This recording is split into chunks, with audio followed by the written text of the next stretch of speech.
Dishonest shopkeeper. और question based on dishonest shopkeeper. तो यहाँ पर डिसऑनेस्ट शॉपकीपर के बारे में अगर हम चर्चा करें, बात करें, तो यहाँ पर क्या होगा, बेईमानी किस तरीके से की जाती है। कोई भी दुकानदार अगर अपने लेवल पे बेईमानी करने पे आ जाए ना, तो आप सोच भी नहीं सकते कि कितने तरीके से वो बेईमानी करेगा और कितना मोटा पैसा वो बना सकता है।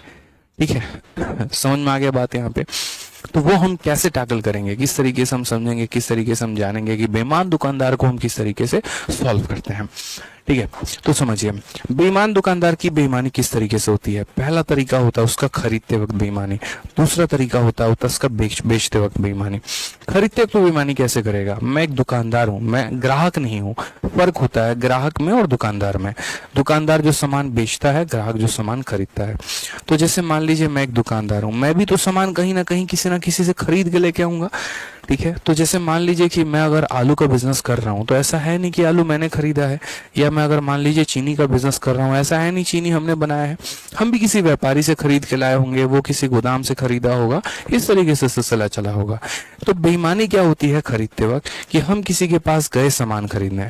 मान लीजिए कि हम यहाँ बिहार में रहते हैं, पटना में रहते हैं, ठीक है, और पटना से हम हाजीपुर गए हैं, और हाजीपुर से जाके हम सामान उठा रहे हैं, खरीद रहे हैं। हम वहाँ पे केले का बढ़िया बिजनेस चल रहा है, केला या चीनी खरीदते हैं मान लीजिए।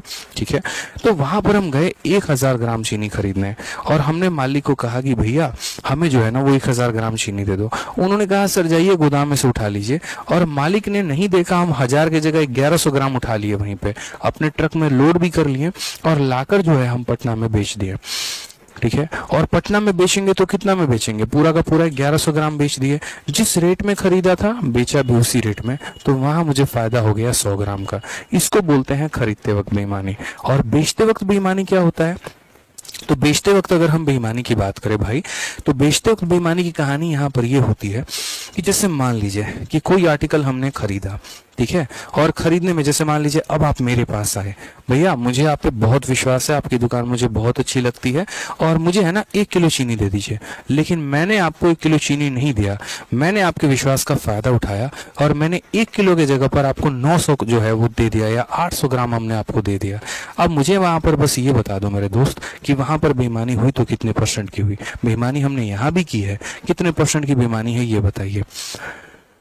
ठीक है, तो ये बात जो है हमें समझना पड़ेगा कि एक होता है खरीदते वक्त बेईमानी, तो खरीदते वक्त बेईमानी में हम हमेशा ज्यादा सामान उठा के लेके आते हैं, और बेचते वक्त बेईमानी में हमेशा हम यहाँ क्या करते हैं, तो कम सामान सामने वाले को देते हैं। ठीक है, अब दोनों बातों को जो है हम यहाँ पर लिखित रूप में समझते हैं, और यहाँ % कैलकुलेट करते हैं कि क्या होता है कैसे नहीं होता है। ये हमारा हो गया बेईमानी, और बेईमानी के हमारे क्या हो गए, 2 तरीके हो गए। एक हमारा हो गया खरीदते वक्त, ठीक है, जिसको हम बोलते हैं खरीदते वक्त बेईमानी यानी at the time of buying हो गया, और दूसरा हो गया हमारा बेचते वक्त बेईमानी यानी at the time of selling हो गया। हिंदी में बकायदा हम यहाँ लिख भी दे रहे हैं, ठीक है, कि ये हो जाएगा हमारा खरीदते वक्त। बड़े ध्यान से समझिएगा, क्योंकि ये टॉपिक ऐसे होते हैं ना जो कोई जनरली मतलब सभी लोगों के कंसेप्ट भी क्लियर नहीं होते हैं। बहुत ऐसे ऑफलाइन क्लासेस मैंने देखे हैं अलग अलग स्टेट में चलते हुए, जहां पर अगर आप टीचर से पूछ लेंगे ना ऐसा क्यों हुआ, तो वो एक्सप्लेन भी नहीं कर पाते हैं। बस यहाँ पर बोलते हैं कि हाँ ठीक है, तुम इसको छाप लो, तुम इसको लिख लो, ज्यादा बकैती ना करो, ज्यादा मैथमेटिशियन ना बनो। बड़ा बेरा मतलब बुरा सा लगता है कि यार अगर कोई बच्चा पूछ रहा है तो उसको पूरा एक्सप्लेन करिए, समझाइए, ये आपका धर्म है।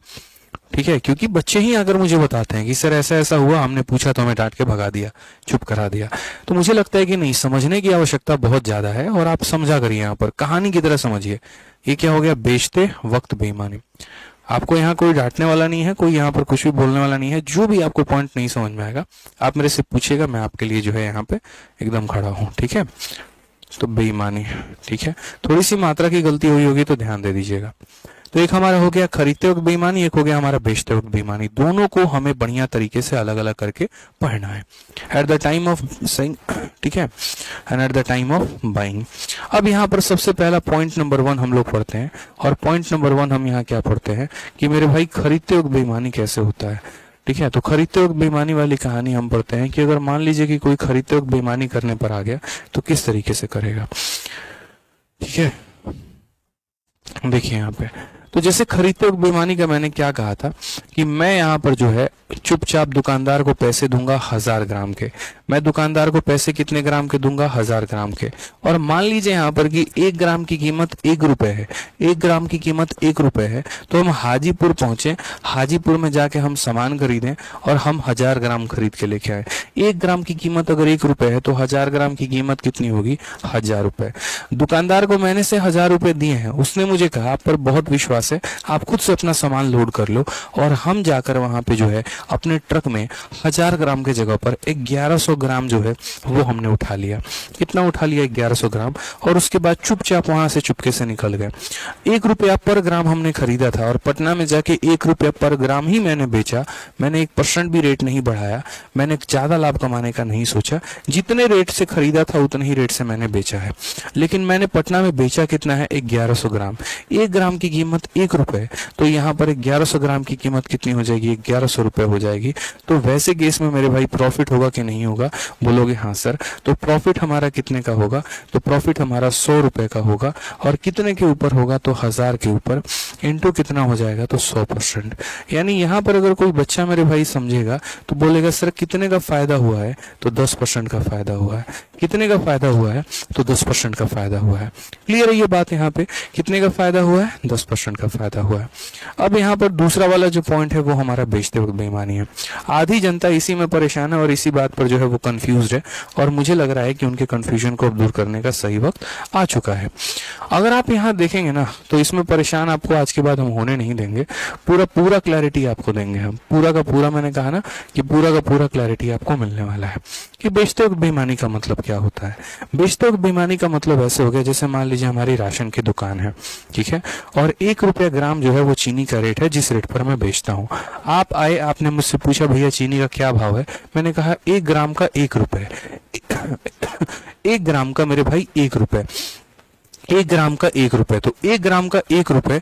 तो आपने जो है कहा भैया 1000 ग्राम दे दो, और आपने अपने जेब से 1000 रुपए का नोट निकाला और मुझे दे दिया, ठीक है। हम पीछे से चुपके से गए और जाकर जो है हमने 900 ग्राम भरा और लाकर आपको दे दिया और कहा ये लो 1 किलो चीनी। आप खुश होकर चले गए कि हाँ ये तो 1000 ग्राम है, ठीक है। अब वास्तव में अगर आप देखोगे ना तो मेरे पास यहाँ पर ऐसे मानो 1000 जो है वो यहाँ पर मेरे पास कितना रखा हुआ था? मेरे पास अगर मान लीजिए तो 1000 ग्राम रखा हुआ था टोटल।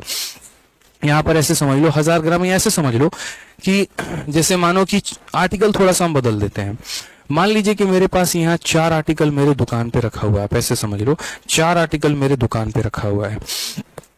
हर यहाँ पर आर्टिकल का दाम 1-1 रुपए है। हर आर्टिकल का दाम कितना रुपए है? 1-1 रुपए है मेरे भाई।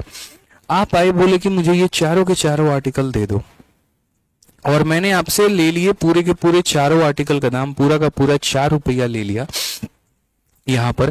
लेकिन मैंने आपको दिया मात्र कितना? तो मैंने आपको दिया मात्र मेरे भाई 3 आर्टिकल। मैंने कितना दिया? 3 आर्टिकल दिया।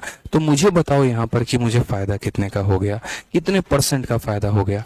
यानी मैंने जो है सामान को बेचा भी है और मैंने सामान को खरीदा भी है। अब मैं आपको बताता हूँ, मैंने आपको 4 आर्टिकल के आपसे पैसे लिए हैं। कितने आर्टिकल के पैसे लिए हैं? 4 आर्टिकल के। 1 आर्टिकल की कीमत 1 रुपए है, तो 4 आर्टिकल की कीमत कितनी हो जाएगी? तो 4 आर्टिकल की कीमत मेरे भाई 4 रुपए हो जाएगी। इस 4 आर्टिकल में से मैंने 3 आर्टिकल आपको दे दिया, ना मेरे पास ये है, ना मेरे पास ये है, ना मेरे पास ये है। अब वास्तव में मेरे जेब से कितना लगा? ये देखो मेरे जेब से कितना लगा। तो मेरे जेब से मेरे भाई 3 आर्टिकल लगे हैं। 1 आर्टिकल को 1 रुपए में खरीद के लेके आया था, तो 3 आर्टिकल को खरीदा कितने में होगा? 3 रुपए में। यानी अगर वास्तव में देखो तो मैं अपने दोस्तों से क्या बोलूंगा? भाई अपने जेब से लगाता 3 रुपए हूँ और मिलता मुझे 4 रुपए है। अपने जेब से लगाता 3 रुपए हूँ, मिलता मुझे 4 रुपए है। तो मुझे यहाँ पर क्या हो गया? प्रॉफिट हो गया। और मुझे कितने का प्रॉफिट हो गया? तो मुझे यहाँ पर 1 आर्टिकल का प्रॉफिट हो गया। या ऐसा कह लो सर 3 के सामान को 4 में बेचा तो 1 रुपए का प्रॉफिट। कितने के ऊपर? 3 के ऊपर। इनटू कितना हो जाएगा? 100%। तो ये हमारा हो जाएगा 33 सही 1/3%। यानी बेचते वक्त बेईमानी में आप ये देखिए कि दुकानदार के जेब से लगे कितने हैं, उसने कितना आर्टिकल सामने वाले को दिया है, वो देखना होता है और वही उसका कॉस्ट प्राइस होता है। और इसलिए मैंने कहा ना आधी जनता परेशान हो जाती है। और यहाँ पर जो है अगर सोचिए कि सब चीज सेम रहता पीछे की तरह, तो हम इसे अलग से एक टॉपिक बनाकर क्यों पढ़ते हैं? यानी कुछ तो इसके अंदर बात है। आज ये थोड़ा सा हम और पॉइंट को समझते हैं। मान लीजिए कल के दिन यहाँ पर है कि किसी ने मुझे 1000 ग्राम का पैसा दिया है, लेकिन मैंने उसको 1000 ग्राम के जगह पर जो है 900 ग्राम ही दिया है मैंने सामान, उसको 100 ग्राम मैंने चोरी कर ली है। यहाँ पर कितने की चोरी की है मैंने? 100 ग्राम की चोरी की है। तो दुकानदार के नजर से, दुकानदार 1 ग्राम की कीमत अगर 1 रुपए है, तो दुकानदार ने 1000 ग्राम का पैसा लिया है, तो उसने बेचा कितने में है? तो मेरे भाई 1000 ग्राम में बेचा है उसने, यानी 1000 रुपए में। और उसने खुद के जेब से कितने लगाए हैं? तो अगर मैं दुकानदार हूं और मैंने आपको 900 ग्राम दिया है, इसका मतलब मैंने अपने जेब से 900 ग्राम का पैसा लगाया है। कितने का पैसा लगाया है? 900 ग्राम का पैसा लगाया है। यानी मैंने जेब से लगाए 900 रुपए और मैंने बेचा 1000 में, फायदा हुआ मेरे भाई। और कितने का फायदा हुआ? तो यहाँ 100 रुपए का फायदा। कितने के ऊपर? तो 900 के ऊपर। इंटू कितना करेंगे भाई? तो 100%। सीधा सीधा हिसाब किताब है भाई, ठीक है। तो 100/9 यानी 11 सही, 1/9% ये हमारा क्लियर कट आंसर आएगा, ठीक है। बहुत बच्चों को यहाँ लगता है ना आंसर 10% होगा मेरे भाई, लेकिन आंसर 10% नहीं होगा, नहीं होता 10% यहाँ पे, ठीक है। आपका मन भी यहाँ करेगा कि नहीं सर आपने उल्टा लिखा है, आप इसको 1000 लिखो, इसको 900 लिखो। क्यों लिखे भाई? उस केस में तो यानी खरीदे 1000 में, बेचे 900 में, हमको तो नुकसान हो गया। ऐसे नहीं होता ना, समझो इस बात को लेके। यहाँ पे हम पैसा पूरे 1000 ग्राम का ले रहे हैं, बट सामने वाले को जो है यहाँ पे दे रहे हैं 900 ग्राम, यानी अपने जेब से 900 ग्राम ही लगाया हमने, ठीक है। क्लियर है ये बात यहाँ पे? नेक्स्ट यहाँ देखेंगे। चलिए एक और क्वेश्चन बताइए। अगर मैं किसी को यहाँ पर 1000 ग्राम के जगह पे मात्र उसको 750 ग्राम देता हूँ, तो मुझे बताइए यहाँ पर फायदा होगा तो कितना होगा? कितने % का फायदा होने वाला है बताइए। आप यहाँ बोलेंगे सर देखिए यहाँ पे समझिए, जल्दी से आंसर बताइए आप लोग पहले। तो एक होता है हमारा सीपी और दूसरा होता है मेरे भाई एसपी यहाँ पे। तो हम अगर सामने वाले से अगर सही मायने में देखोगे ना, तो पूरे के पूरे यहाँ पर 1000 ग्राम का पैसा लिए हैं। सामने वाले से कितना लिए हैं? पूरे के पूरे 1000 ग्राम का पैसा लिए हैं। तो अगर हम यहाँ बात करते हैं, ठीक है, तो सामने वाले से पूरे के पूरे 1000 ग्राम के पैसे लिए हैं हमने, ठीक है। तो यानी हमने बेचा उसको कितने में है? तो हमने पूरा का पूरा 1000 ग्राम बेचा है, यानी 1000 रुपए में। और खुद के जेब से कितने लगाए हैं? तो उतना जितना हमने उसे दिया है, यानी 750 ग्राम।